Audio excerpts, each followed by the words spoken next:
Bom dia, boa tarde, boa noite, sejam bem-vindos a mais um episódio do nosso Tudo é Possível podcast. Eu, Karim Férez, seu humilde anfitrião, de novo com o nosso César Cara José, nosso executivo atleta, que escreveu o livro. Como é o nome do livro? Atleta Corporativo. Atleta Corporativo, já esqueci, né? Velho é fogo, né? Já esqueci. E tá aqui trazendo pessoas que tenham a ver com ele, tenham a ver exatamente com isso, executivos, atletas. E olha, antes de mais nada, eu vou falar pra você, se inscreva, verifique se você tá inscrito no nosso canal, cuja plataforma principal é o YouTube. Então no YouTube, se aparecer lá inscrever-se, é porque você não tá inscrito. Aí você vai lá com o seu dedinho e faz pim! Aí vai aparecer inscrito. Aí adivinha? Aí sim você vai estar inscrito no canal. Então, César, seja bem-vindo de novo. Obrigado, Muito Karim. legal ter você aqui, pô. A gente fazendo aqui entrevista com pessoas legais. E hoje vamos receber quem? Edith Bertoletti, grande executiva e atleta. Edith Bertoletti. Uma verdadeira atleta corporativa. Executiva e atleta. Eu sei que já fez inúmeras maratonas. Seja bem-vinda, Edith. Obrigada, Karen. Obrigada, César. Karim, ó, não vai errar meu nome. E fica mais perto do microfone, você precisa ter um palmo do... Isso, fica mais pertinho aí do microfone. Edith, conta pra gente, eu sei que você é formada em Direito. E Sim. Como você foi parar no mundo corporativo e depois, ou antes, nos esportes? Tá, vou contar rapidinho para não ficar chato esse podcast.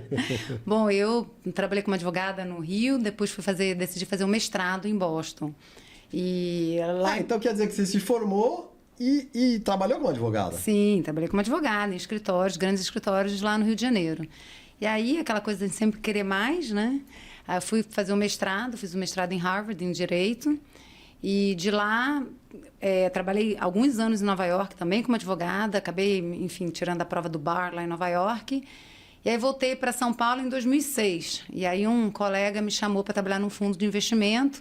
Foi a minha primeira passadazinha para o mundo corporativo.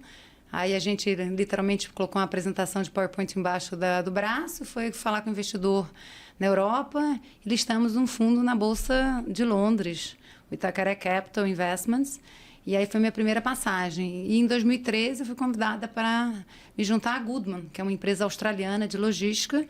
Comecei na área de fundos e do jurídico também e hoje trabalho como diretora executiva, né? Trabalho aí fazendo a supervisão de todas as operações da Goodman no Brasil. Olha, ela resumiu a vida inteira dela em 2 minutos, 3 minutos. Isso que é eficiência. Esse é o verdadeiro poder de concisão. Olha, já recebi muita gente aqui, mas a pessoa resumiu toda. Mas você não resumiu toda a sua vida. E acabou o podcast já? Acabou. Obrigado, pessoal. Até a próxima, então. Não resumiu, não, porque eu sei, César, que ela tem uma irmã gêmea idêntica. E que ela falou que a primeira competição foi com a irmã. Me conta aí. Vamos lá, então, Karim. Eu brinco que eu nasci junto com a minha maior competidora, né? Antes de nascer até, a gente dividiu barriga. E a minha irmã, eu brinco que se eu sou forte, ela é uma força da natureza, assim, ao cubo, né? Então, se eu sou maratonista, ela é Iron Man. Mas foi muito gostosa essa relação de competição entre nós duas. Uma sempre provocava a outra, né? Tem até o livro que eu trouxe para você, para te dar de presente, que é do Sérgio Xavier, que fala sobre vidas corridas. O Sérgio primeiro chama minha irmã para falar sobre mulheres e corrida, mulheres executivas. Ela falou, bom, não dá para falar de uma sem falar da outra. Então, essa simbiose aí acabou alavancando muito no que a gente fez na vida. Então, ela primeiro pensou em ir para Harvard, eu fui atrás, depois ela foi correr maratona, depois eu comecei a surfar. Então, a gente tem essa relação assim de uma provocar a outra, que eu acho que tem sido proveitosa até agora. Mas Karim, assim, eu conheço a Edith há muito pouco tempo. Né? Quando eu estava conversando aí com executivos para ver quem ia escrever no Atleta Corporativo, e tive essa interação com ela, ela respira esporte.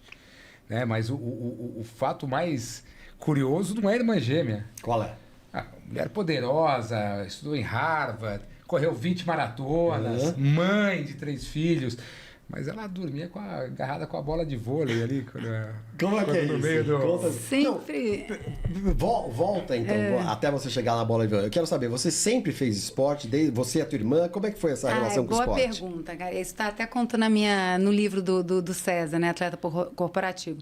Sempre fui apaixonada por esporte. Né? Esporte de bola, quando eu cresci, minha infância... Futebol, vôlei, basquete, handball, tinha bola, tênis, frescobol, tinha bola, eu estava envolvida. Mas vôlei sempre foi minha grande paixão, adorava. E como eu sou baixo, eu tinha que compensar em habilidade, né? Então, aquela coisa que eu ficava batendo bola na parede, né? Enervava vizinho, dormia com a bola embaixo do braço. Com 7, 8, 10 anos? 7, 8, 10 anos até joguei faculdade a vida inteira, né? Joguei todos os esportes possíveis na faculdade, sempre com bola, sempre com, né, esporte coletivo, de equipe. E aí gostava de treinar, e aí, né, me divertia, era gostoso.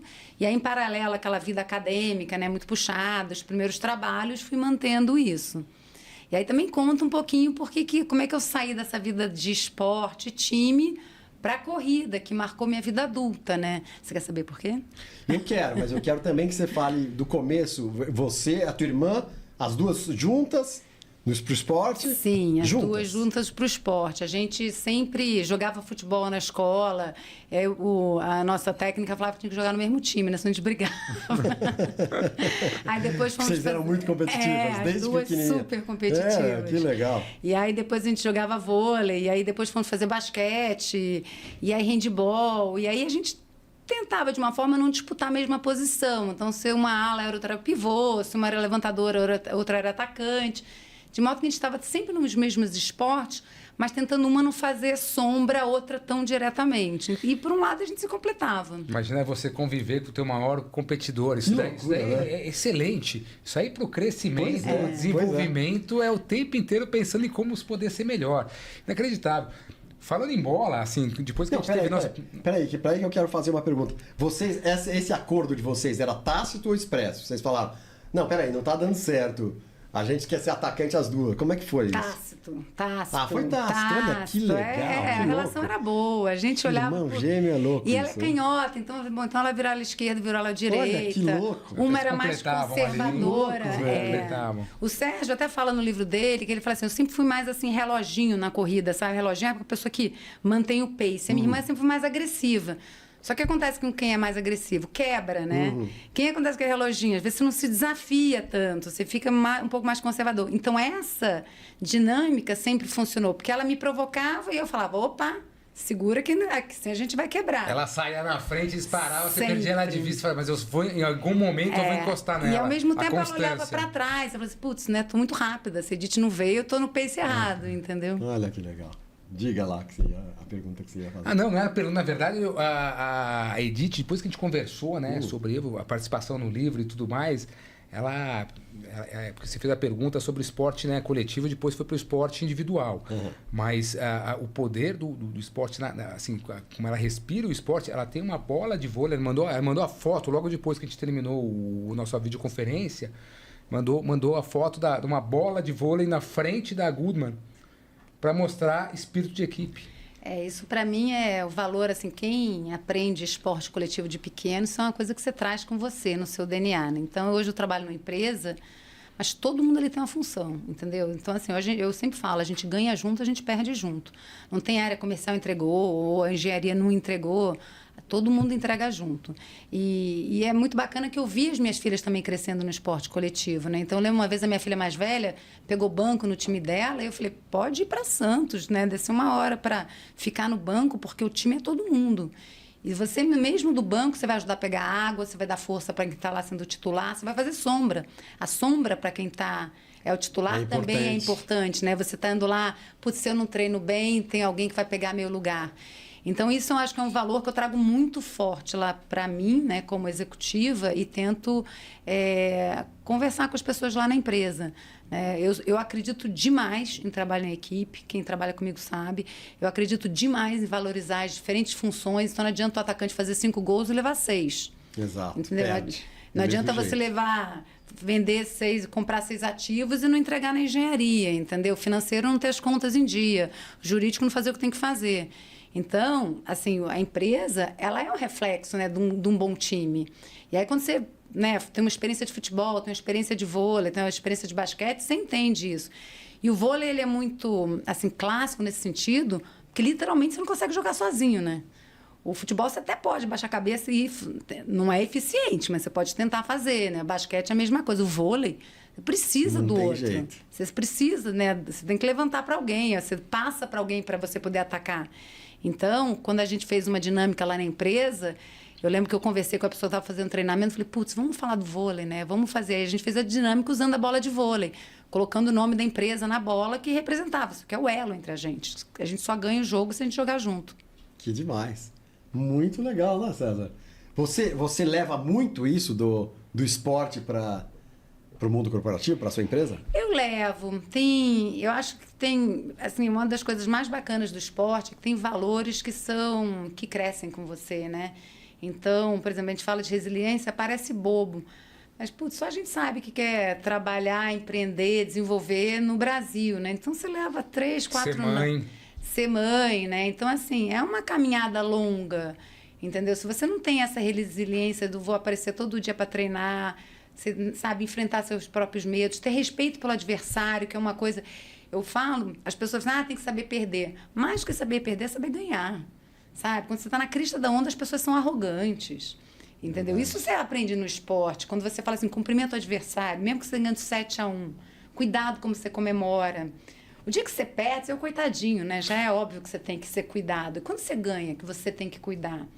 E isso, acho que é um valor ético que você carrega para a sua vida. Então, até porque a roda, né, ela vai gira, né? Hoje você está por cima. Vira, amanhã você está por baixo. Amanhã você tá por ou baixo. você está trabalhando junto com o teu competidor. Hoje né? eu ajudo, amanhã eu sou ajudado, entendeu? No fato de você mandar uma pessoa embora da sua empresa, não quer dizer que você não tem que tratá-la bem. Porque amanhã ela vai estar no cliente, amanhã ela vai estar contratando um filho seu, entendeu? Então, eu acho que essa questão de resiliência, o respeito ao adversário, como que você se prepara, né? Então, obviamente, quanto melhor preparado você está, melhor vai ser o seu desempenho. Isso é muito claro no esporte, entendeu? Então, as pessoas acham que, nasci pronto.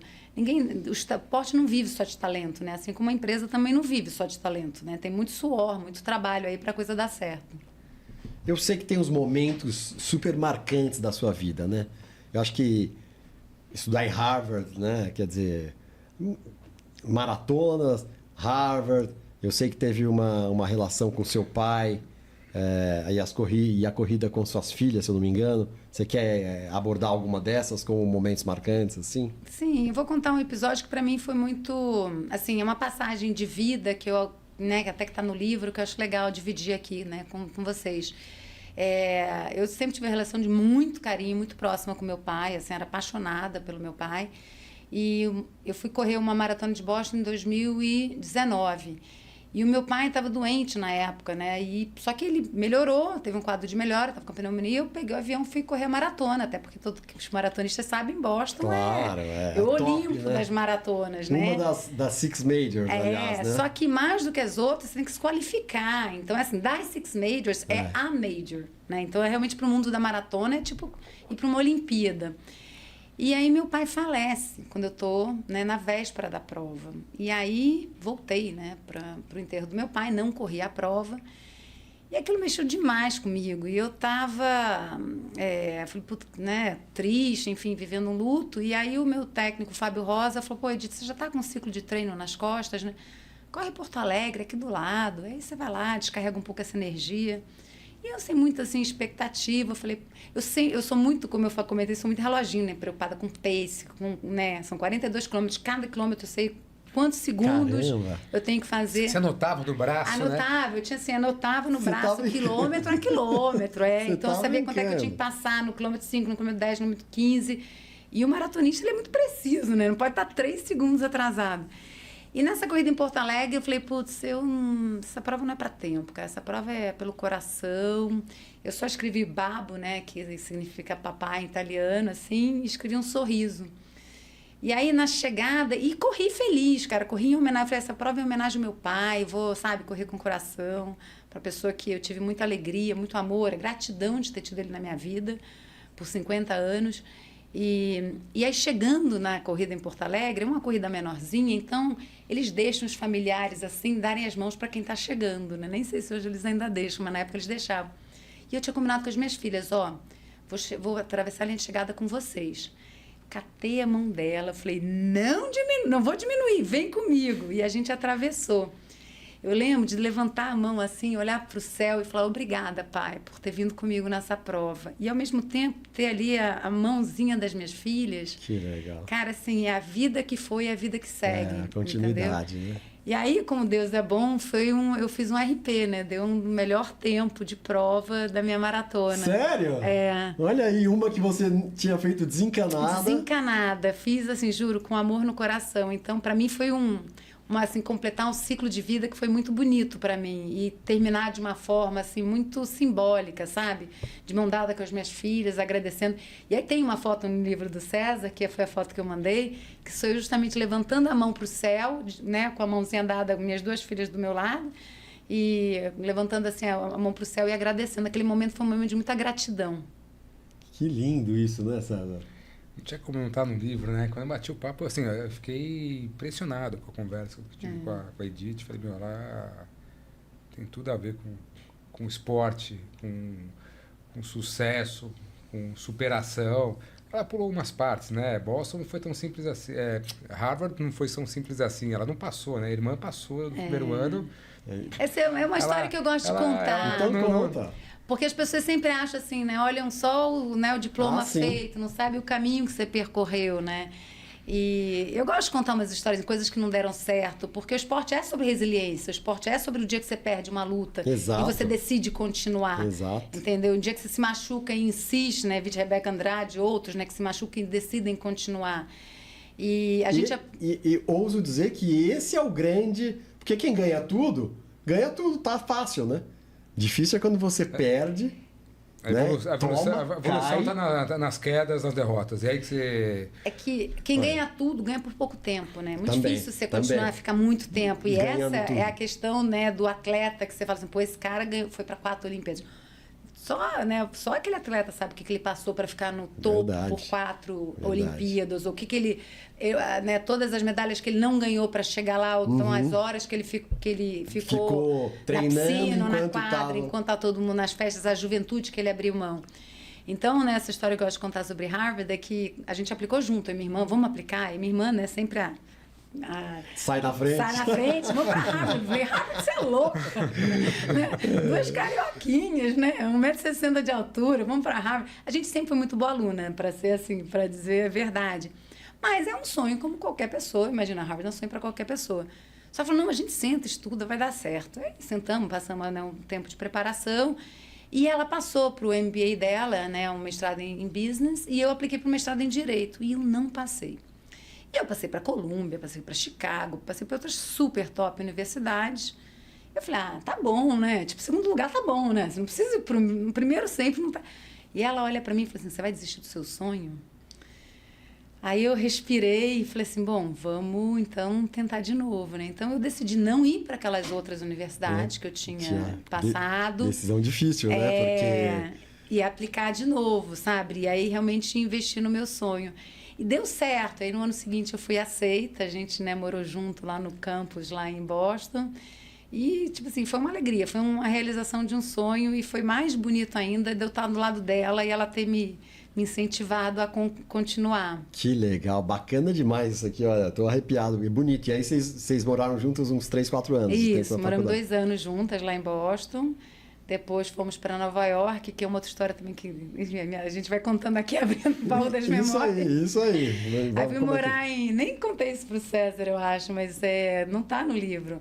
Eu estava lá quando o 11 de setembro aconteceu, né? Em Nova York? Em Nova York, eu estava embaixo das torres. Caramba! Eu fui, tipo assim, eu estava lá e eu vi as torres caírem. Então, a minha vida, tipo assim, né? Você está lá no meio do atentado terrorista. E o que é bonito dessa história? Eu lembro que na época... Eu tinha, 2001, tinha 29 anos, não tinha ainda as meninas. E eu falei, putz, essa guerra do terrorismo não tem nada a ver comigo, né? Eu vou embora para o Brasil, vou para a Itália, deixo esse sonho de trabalhar em grandes escritórios em Nova York. Eu recebo uma ligação de uma família brasileira dizendo assim, putz, a gente está precisando de ajuda. E eu falei, eu? Mas eu tô abalada, né? Tô com síndrome de pânico. Mas na hora... Quando as pessoas precisam, a gente cria uma força que não sabe de onde. E eu, na época, falei, bom, se não for eu, que sou uma advogada brasileira, né, atuando em Nova York, quem que vai ajudar essas famílias? E eu acabei criando uma força, uma resistência, e eu falei, bom, eu vou ficar aqui, vou ajudar. Então, eu passei uns 6 meses a 1 ano ajudando essas famílias, enfrentando os meus próprios medos, né, de revisitar lugares e estar num processo, e atuar de uma forma muito racional, como uma profissional advogada que eu era, né, em Nova York na época, para ajudar essas famílias brasileiras. Famílias brasileiras que tinham perdido familiares lá. E aí, como Deus é bom, voltando para o Brasil, uma dessas famílias tinha uma senhora que perdeu um filho e ela... Eu acabava levando as meninas nasceram e eu acabava vindo morar em São Paulo, acabava levando as meninas para visitarem essa família. E essa pessoa ficou tão querida para minha família que hoje as minhas filhas chamam ela de avó. Que legal. Então, olha, ela que a bonito. gente brinca que é a terceira avó delas, igual às outras duas avós de sangue. Então, é uma Olha, avó que de legal. coração. Que Falo, bacana. Deus às vezes dá umas pegadinhas, mas a história, o ciclo da vida sempre se fecha. Que legal. Que legal. E a sua irmã, vocês continuaram? Ela voltou? Tá morando lá? Voltou, tá. Bom, ela tá mais do que nunca. A gente brinca que a gente se provoca, né? Aí eu continuei fazendo maratona, né? Aquele ritmo de alucinado de querer, né, melhorar o tempo.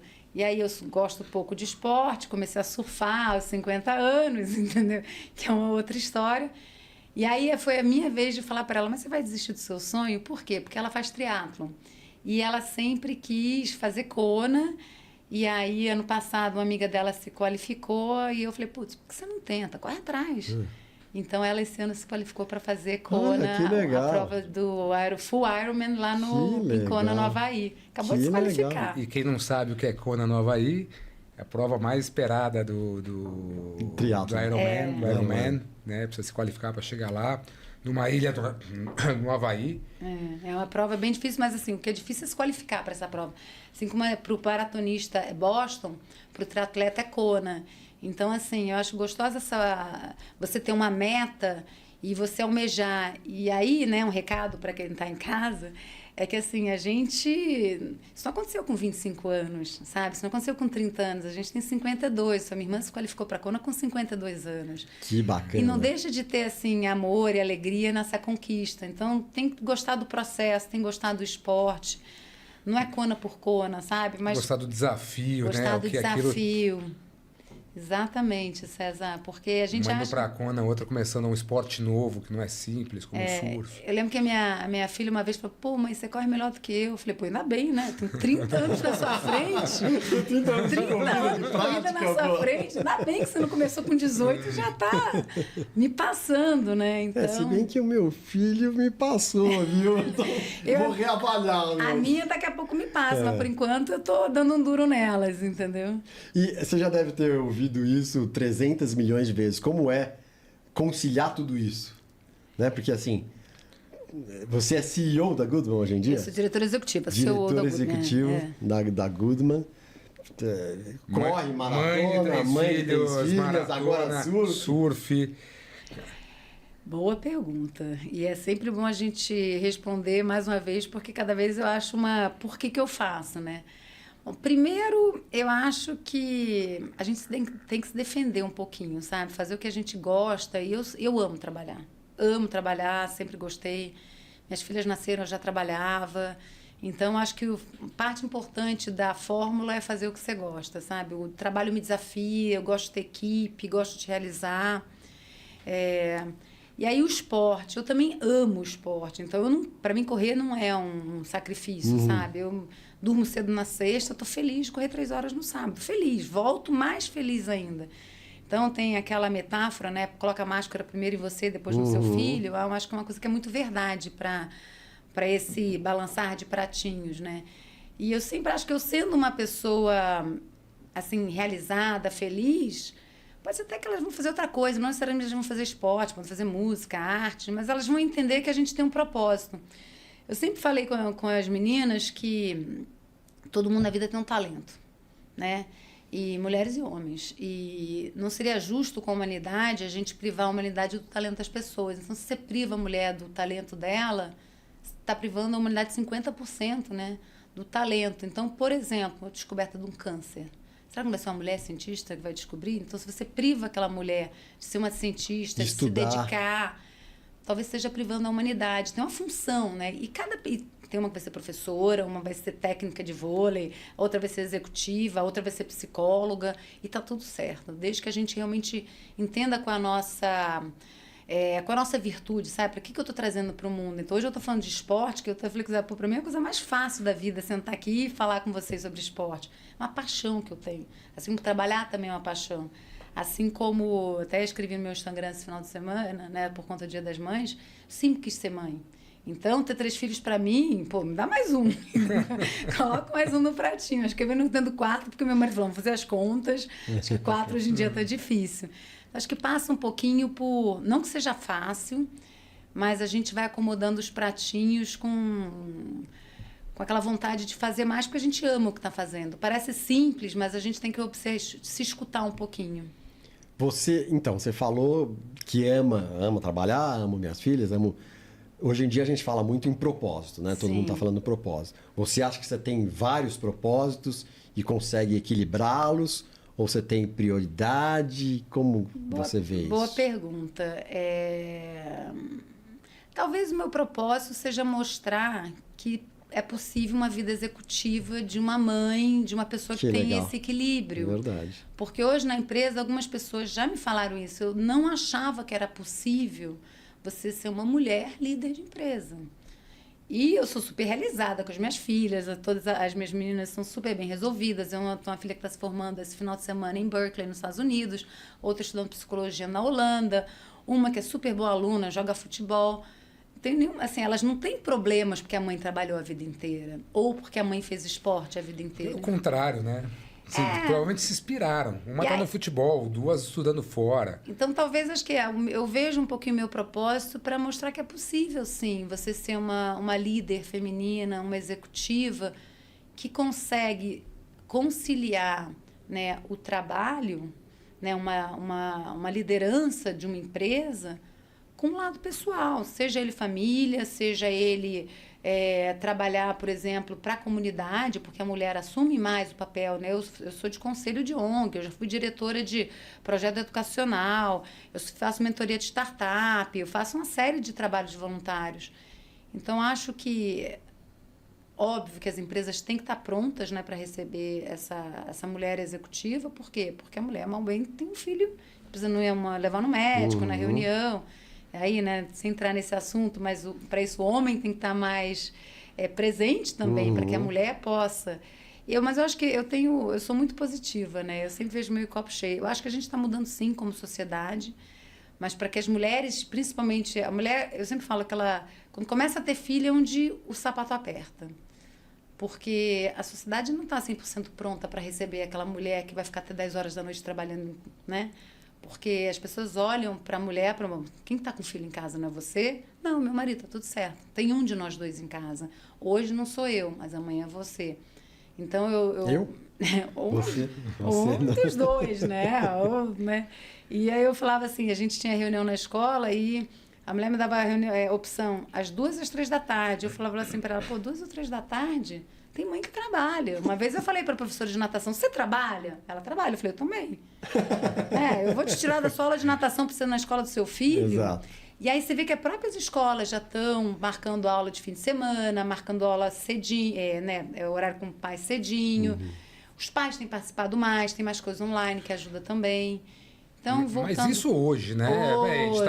Estamos falando aqui dos 50 plus aqui, né?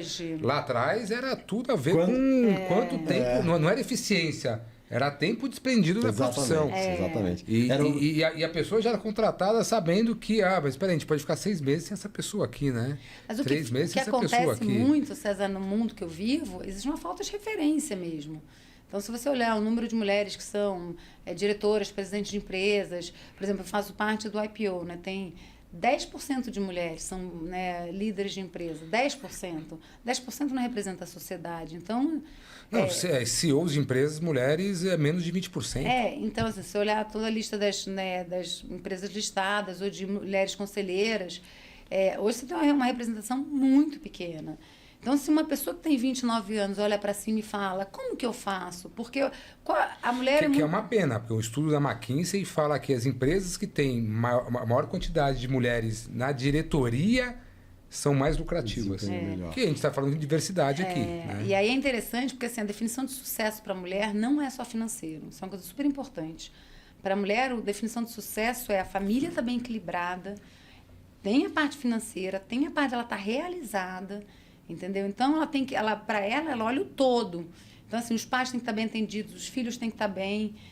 Tem um livro que eu amo, que You Can Have It All, but Not at the Same Time. Você pode ter tudo, mas não ao mesmo tempo. Muito bom livro. Foi de uma professora minha em Harvard, né? E ela conta que ela sempre trabalhou, mas teve uma época que o filho dela, de 14 anos, precisou dela. E ela lá, numa posição super senior, ela trabalhava na época no governo com a Hillary Clinton, ela lá que fala, agora meu filho precisa de mim. E as pessoas, mas você vai desistir? Ela desistir? Como desistir? Eu estou cuidando do meu filho, eu não estou desistindo, né? Então, a mulher coloca esse sucesso em níveis iguais. Enquanto talvez isso não fosse uma realidade lá atrás para o homem, por exemplo. Acho que hoje até o homem olha muito esse equilíbrio entre nas suas diferentes esferas. Legal demais, como chama esse livro? Você pode ter tudo, mas não ao mesmo tempo. Ao mesmo e qual tempo. é o nome da professora? Anne-Marie Slaughter. Anne-Marie Slaughter. Então, porque a gente tem, né, a dica do livro da entrevistada de hoje. Muito bom. Legal demais. E você, no começo do podcast, você trouxe aqui a coisa do vôlei na empresa. Você leva muito essa coisa do esporte, coisas que você aprende, você tem sacada na hora ou você... Como? Eu levo. Tem uma coisa que eu tenho assim, né? Eu tenho 52, então uma coisa que eu tenho assim provocado muito é a coisa do aprendizado, sabe? Eu acho que as pessoas acabam, seja isso no esporte, seja isso na profissão, a gente acaba meio que afunilando muito, né? Então assim, putz, eu já sou uma boa pessoa de business, então não vou entender nada sobre psicologia. Eu sou uma pessoa de psicologia, não vou entender nada de business. Eu sou médico, então a parte financeira... A gente acaba criando essas crenças e nos prendendo numa... E a mesma coisa vale para o esporte, né? A pessoa que já faz corrida há muito tempo fala, não tem nada a ver com surf. Por exemplo, surf Enquanto que a gente tem uma série de talentos que estão ali meio adormecidos. Então, uma coisa que a gente fez no passado na festa de fim de ano, a gente levou tênis e beach tênis. Então, era para 100% das pessoas. E não era só uma competição para quem jogava. A proposta vamos aprender o que você não sabe? Então, foi muito legal, porque teve gente que nunca tinha pego na raquete na vida. E foi muito... A gente fez clínica, né, para quem estava aprendendo e fez um campeonato para quem já estava afim de disputar. Vocês marcaram em algum lugar? Marcamos, 100% da empresa, né, jogou. A gente fez os mais variados prêmios, então, tipo assim, tinha pessoas mais empenhadas, o fair play, entendeu? Não era só quem ganhou, porque a gente acha que a competição é só para quem chega em primeiro, né? Não, às vezes a competição é para quem aprendeu mais naquele determinado momento. Verdade. E aí, eu também conto isso no livro, eu comecei a surfar com 50 anos. Comprei uma casa, tinha uma represa, eu brinco que ia virar manchete de jornal, assim, ó. Carioca aprende a surfar aos 50 anos em Lago, em São Paulo. É bizarro. Bom isso, né? É bizarro. Bom essa imagem da manchete, né? Então, eu falei, gente, isso aí, se eu me contasse quando eu era carioca com 20 anos, eu ia dar risada. Mas essa é a minha história. Comecei a fazer o wake surf, né? Que é aquele surf que você faz atrás da onda, que é feita por um barco. Super gostoso. Nos primeiros dias, né? Eu falei assim, nossa, não tem equilíbrio. Aí eu falei, não... E para correr você não precisa de equilíbrio, né? Que é um pé na frente do outro. Eu falei, gente, tem que aprender uma coisa completamente diferente. Eu lembro do meu professor falando, a gente tem que aprender a dançar agora. Eu falei, nossa, eu que fugi do balé, agora tô bailando na onda, entendeu? Mas tô amando, apaixonada, aprendendo. Eu acho que a curva do aprendizado, qualquer que seja, ela é muito gostosa. A gente se desafiar, entendeu? E eu acho que eu levo isso muito na empresa, né? Eu fui numa feira de inovação, congresso de inovação dos Estados Unidos, chama South by Southwest. Me provocou demais, assim, abrir a cabeça, abrir o horizonte. Levei palestrante para falar sobre, né, esse congresso de inovação lá na empresa. Então, é esse olhar para o novo, esse olhar para o aprendizado. O mundo está mudando muito rápido, né? Então, hoje as coisas estão acontecendo em 6 meses, 1 ano. Antigamente demoravam 5 anos para uma nova tendência acontecer. Eu brinco que se a gente ficar apertando o parafuso, olhando para baixo na empresa, quando você vê, tem um tsunami te levando. Porque, imagina, a Kodak acabou, a Polaroid acabou, mas isso demorou 20 anos, né? Verdade. Foi acabando, né? A gente vive numa sociedade onde o diploma já não é mais suficiente. E já faz algum tempo isso. Agora, com a inteligência artificial, ficou mais supérfluo ainda, que eu acho que é exatamente o que a gente está falando. Tudo que é trabalho repetitivo foi a primeira onda que a inteligência artificial levou. Eu trabalho numa empresa, a Exadel, que é empresa de tecnologia, a gente já está implementando em grandes clientes projetos de inteligência artificial para acelerar processos e para tirar aquelas funções de repetição.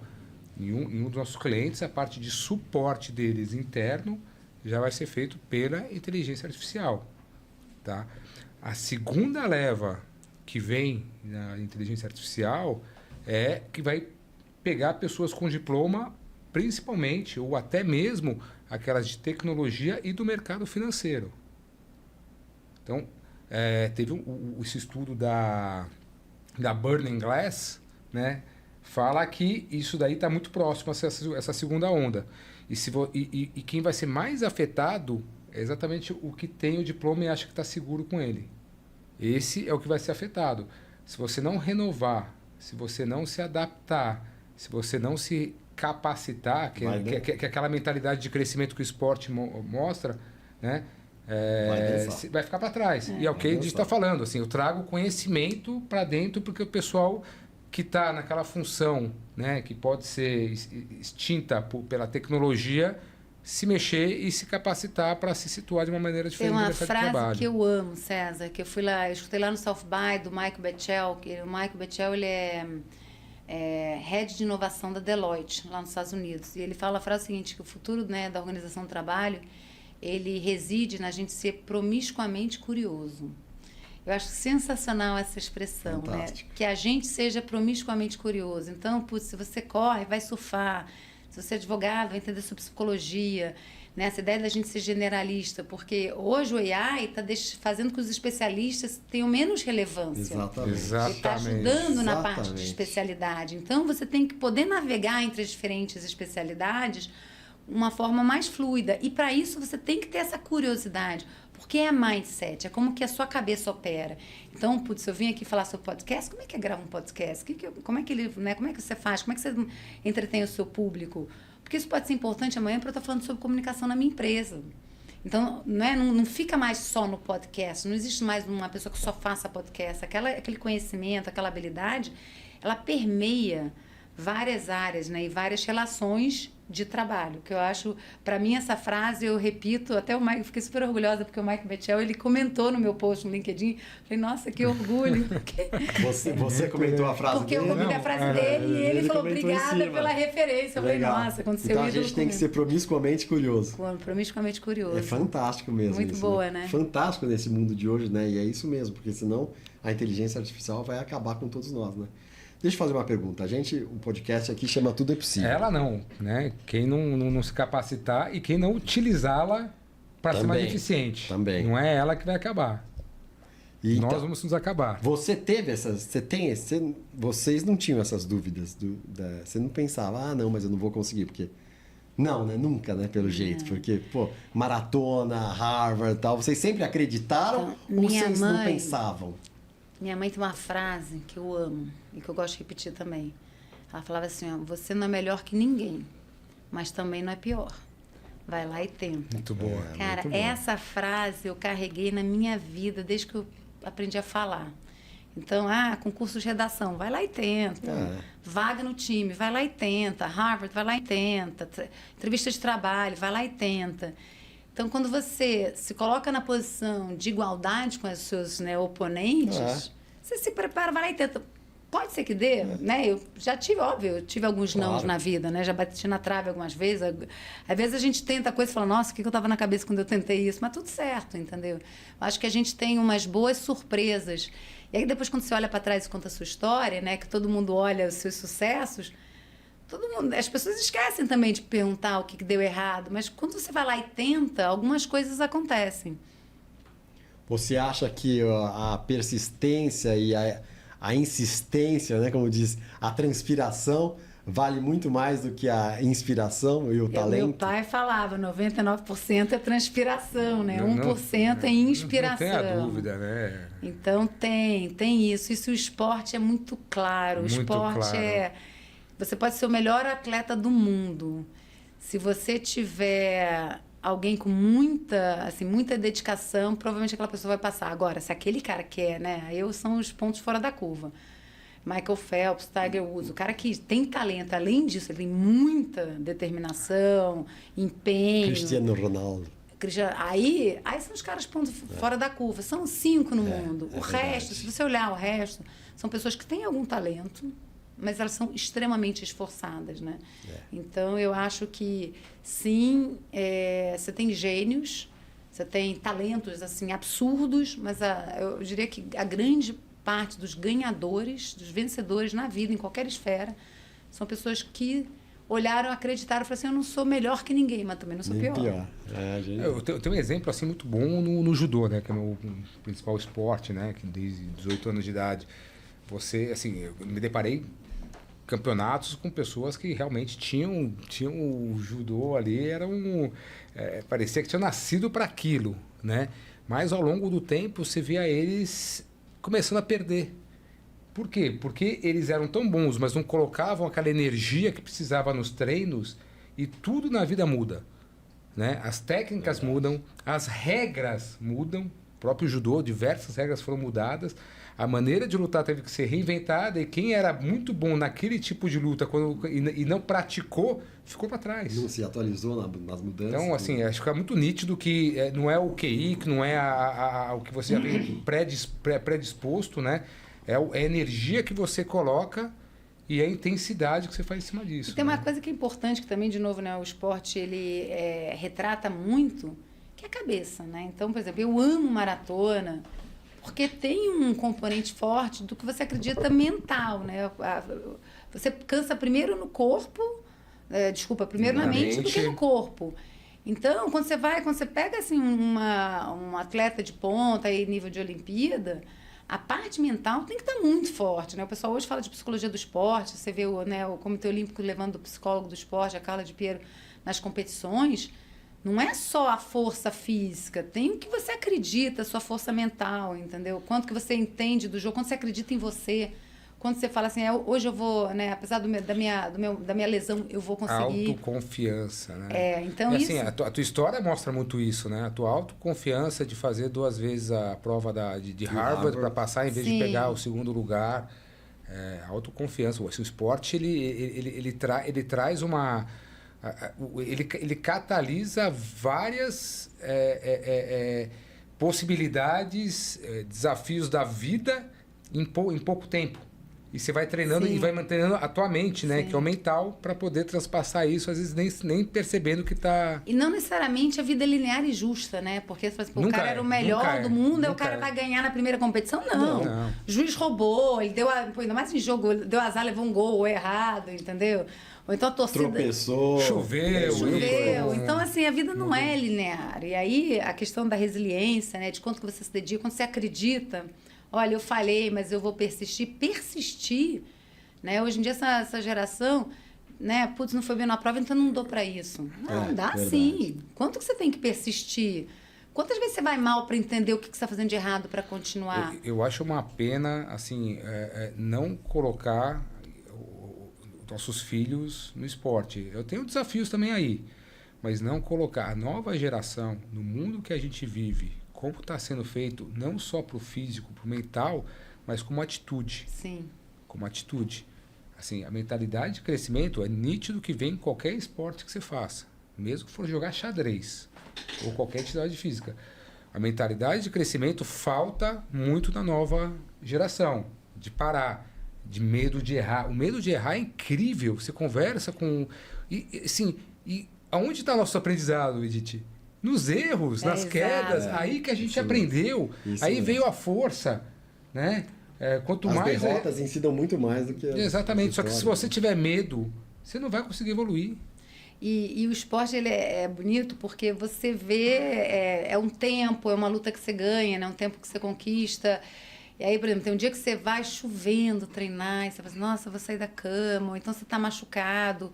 E aí, quando a mágica acontece, nossa, a mágica aconteceu. Não, você levantou da cama, você foi... Exatamente. Né? Você foi chovendo, você tomou ação, você não teve medo. Você perdeu 4 lutas antes de ganhar 3, então você perdeu mais...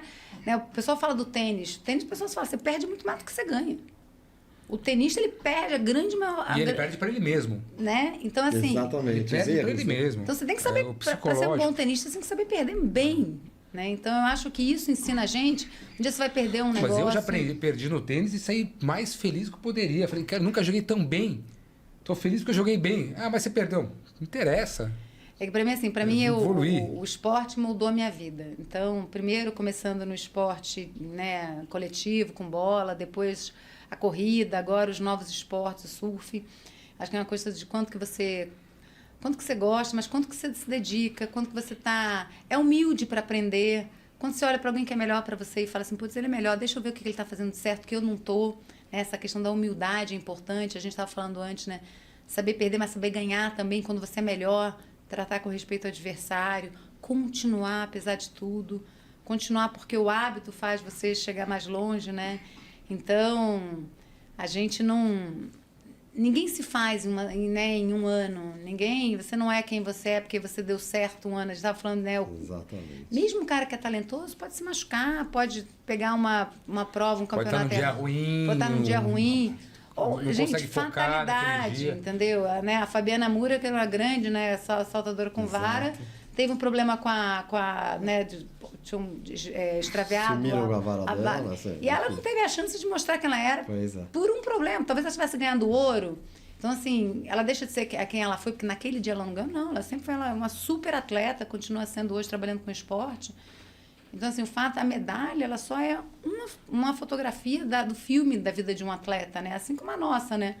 A gente tem o esporte em paralelo com a vida executiva, mas eu acho que o esporte revela muita coisa. Que às paralelo, vezes... mas totalmente ligado, né? Sim, sim.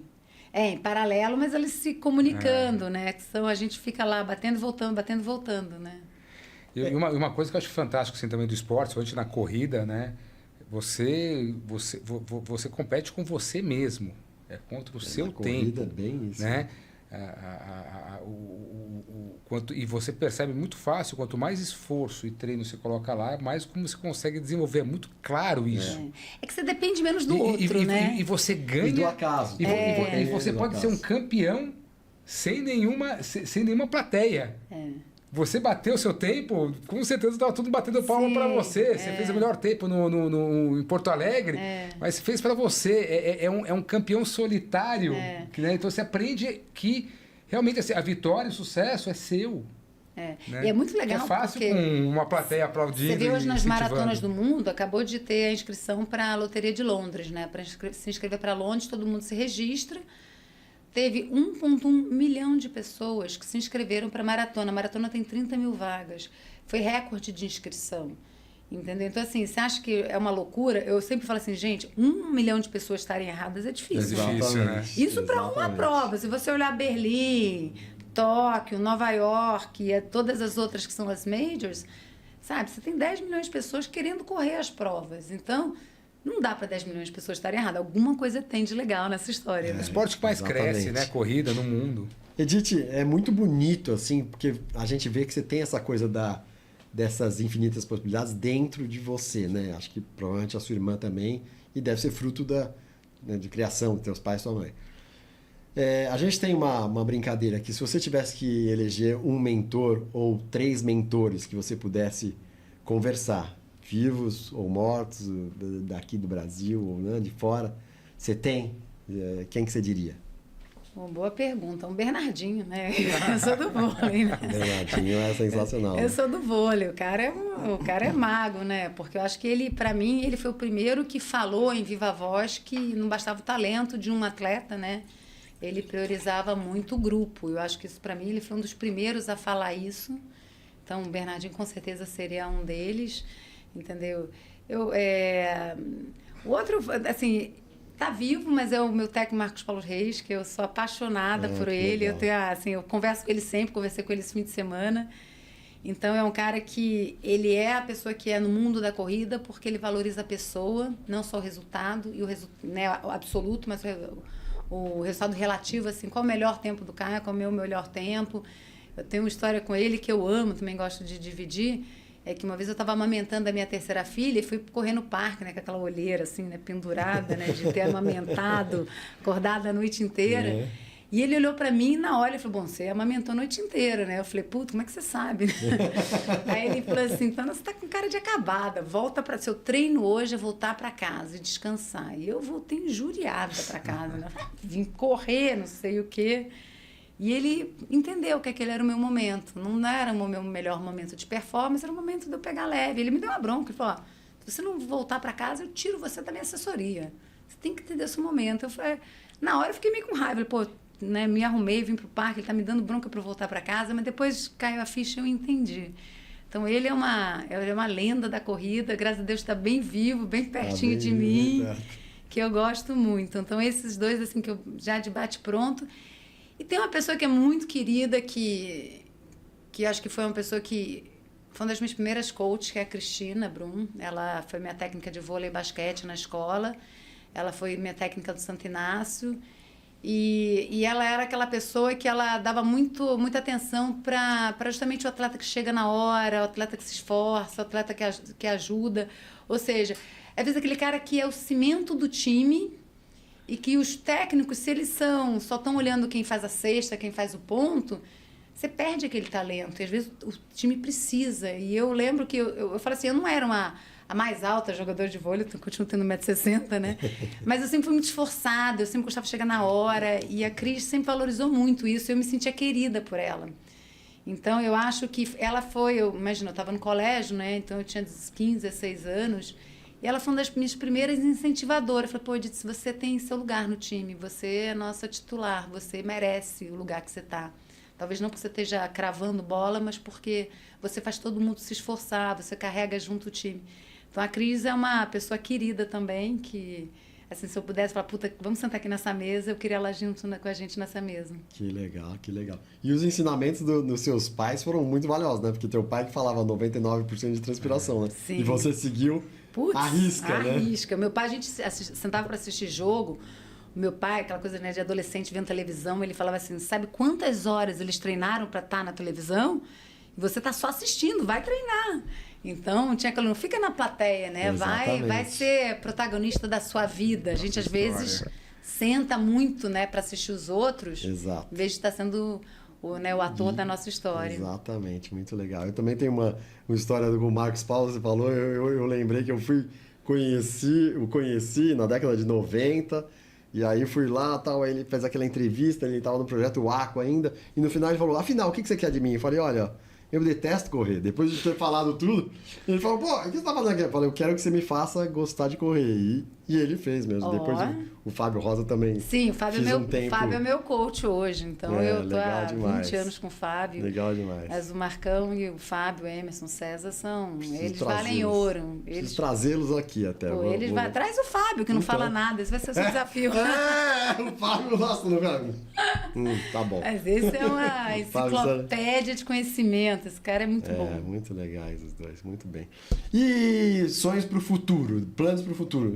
A gente não... Estamos caminhando para o final, mas você pode fazer intervenção se quiser. Futuro. Bom, no esporte, na vida, em tudo. E o Theo? Bom, esporte a gente sempre tem um desafio na frente, né? Eu ainda quero bater. Eu tenho uma parceira de corrida, a Elô, e eu bati meu recorde 3,20, estava feliz, né? Aí vai a Elô, faz 3,13. A competitividade falando, mas falou que não era ela já estava focando no surf e já voltou de volta para a maratona. Né, pendurar a chuteira. A Elô fez isso em Valência, em dezembro do ano passado, e já tô eu aqui firme e forte para correr atrás de Elô. Para ir 3,5. 3,12, vai. O segundo tá bom, né? Então, assim, continuo a correr. Eu acho que a gente também tem que reconhecer, né? Eu ainda acho que eu tenho suco para entregar, então, digamos assim, ainda quero entregar um PR aí, um recorde pessoal. Estou atrás do tempo de Elô, eu vou atrás de você. Estou apaixonada pelo surf. Acho que o meu desafio hoje é surfar no mar, entendeu? Hoje surfo, né, faço wake surf, que tem seus desafios, é um esporte super complexo, porque tem várias manobras que não tem no surf, mas o mar é a natureza, né? Então, estou aos pouquinhos me lançando nesse novo esporte, com as suas dificuldades, né? A gente aprendeu uma coisa depois de velho, mas acho que eu tô feliz também com esse aprendizado. Então, cuidado, vicia, viu? O surf vicia. Então, melhorar no meu tempo na corrida, né, começar a poder dizer que eu sou surfista, né? Hoje eu ainda sou iniciante no surf. E vida profissional, fazer a empresa voar, cara. Eu amo a empresa, amo meu time, fazer a Goodman deslanchar, crescer no Brasil. Que legal, que legal. Campeã de vida. Então, campeã de vida, demais.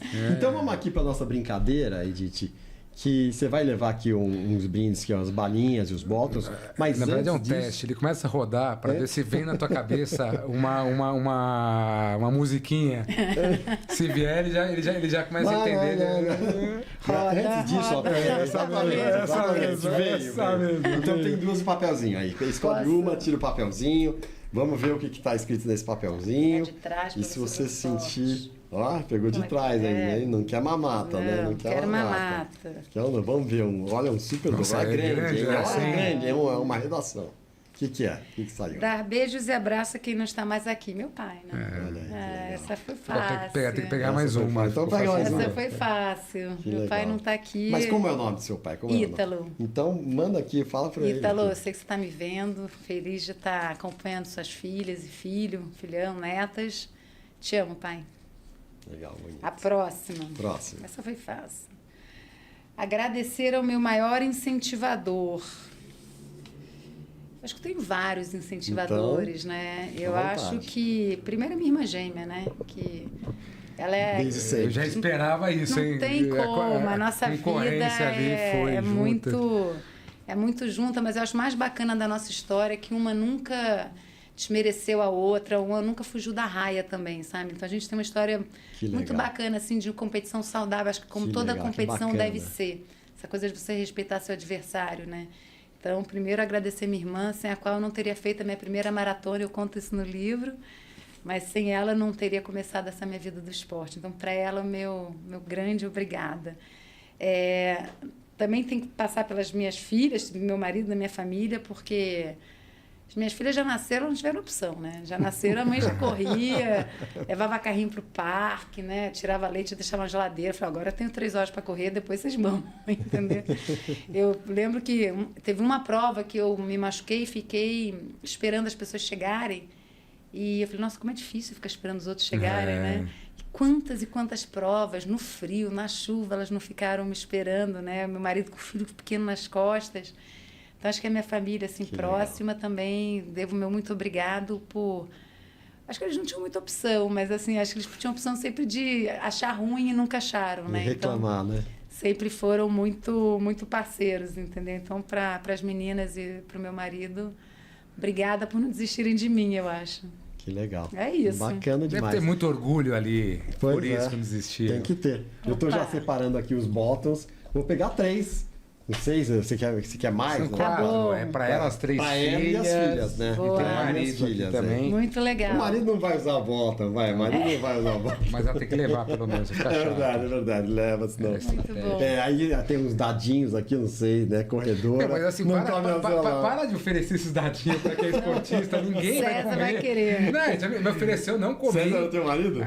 Não, ele... Eu. Ah, E aí eu vim participar de uma outra entrevista também, ele não quis, o Marcão não quis, não adianta, ninguém vai comer esse negócio, cara. come.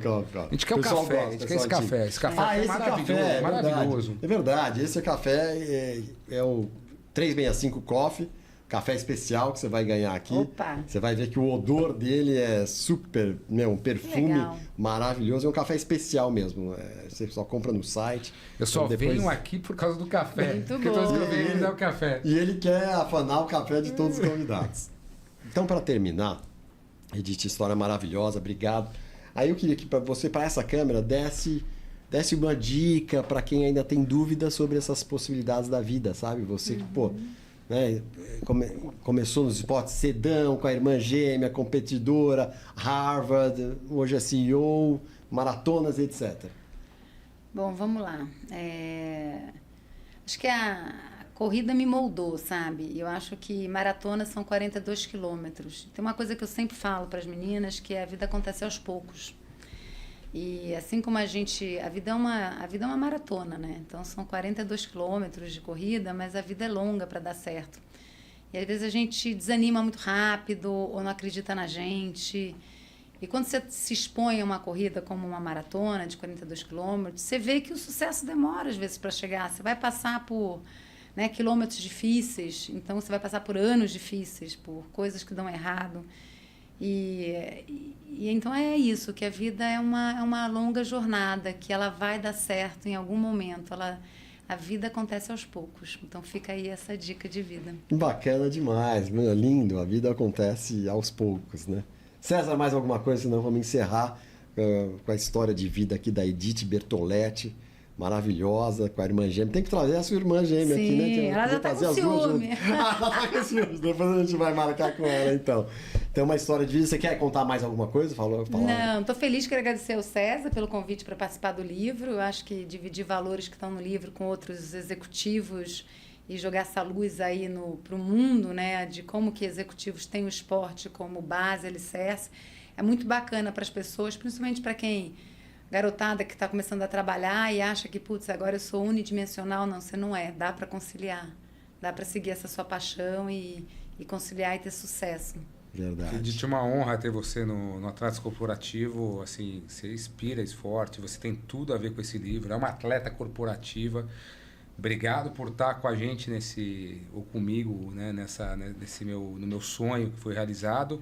E obrigado por colaborar com a Elite Academy, com o projeto social, que esse livro vai trazer muitos frutos aí para muitos jovens aprendizes para poder entrar na faculdade e depois serem colocados no mercado de trabalho. Quer falar rapidinho sobre isso?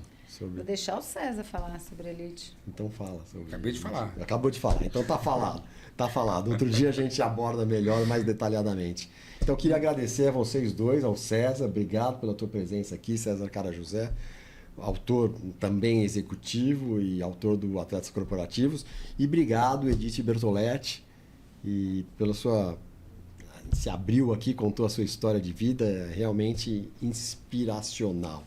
E você que está vendo aí esse vídeo, divulgue da melhor maneira possível, da maior maneira, com a maior abrangência possível, porque talvez tenha alguém a 4, 5 pessoas de distância de você que esteja precisando muito das palavras que foram faladas aqui pelo César e principalmente pela Edith.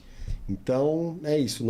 Eu sou Karim Feres, César, aqui nosso co-host especial, Edith Bertoletti. Nós somos o Tudo é Possível podcast. Vocês nos acham em todas as redes sociais. Nossa plataforma principal é no YouTube.